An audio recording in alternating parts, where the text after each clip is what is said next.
Hey, what's up everybody? It's the Hyphenate here, and in today's photography tip, we're going to be talking about event photography, specifically indoors. Now, I've been doing photography professionally for over 15 years, and I've done a ton of events. I'm going to break down the fundamental settings and setup, though it doesn't matter what brand you're using. So if you're using a different brand than me, no worries, the fundamentals will apply to whatever ecosystem you're a part of. But to give you guys a little breakdown of what I currently use, I'm using the Sony a7 IV, the Tamron 28-75 f2.8 zoom lens, the Godox V860 Mark III speedlight flash with the Gary Fong light sphere. Now, pretty much anytime I do photography, I'm shooting with prime lenses. I prefer prime wide aperture lenses. However, with events, especially indoor events with a lot of people, you definitely want to have a zoom lens because sometimes you'll have a group of 20 people, 2 people, and the environment or the background that you are shooting people in can vary. So a zoom lens is best for event photography.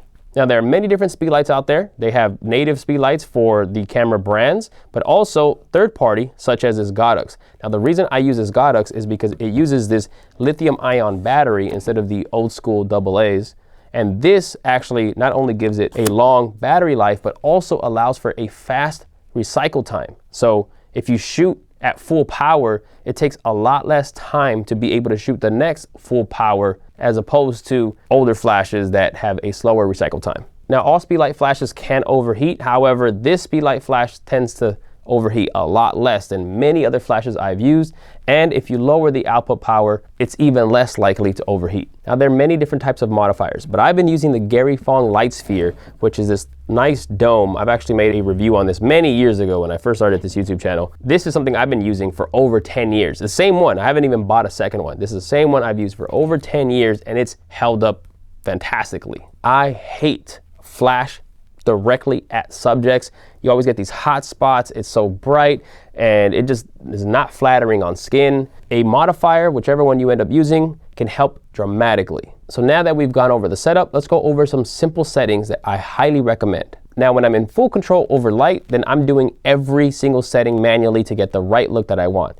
But when I'm doing events, especially indoors and we're moving around a lot, there are things that I set as automatic. The first is the flash. I set it to automatic mode, which on this flash is called TTL. And 9 times out of 10, it does a great job of getting a pretty decent exposure. Next, in the camera, I put the ISO to auto ISO. So it'll automatically figure out its own exposure.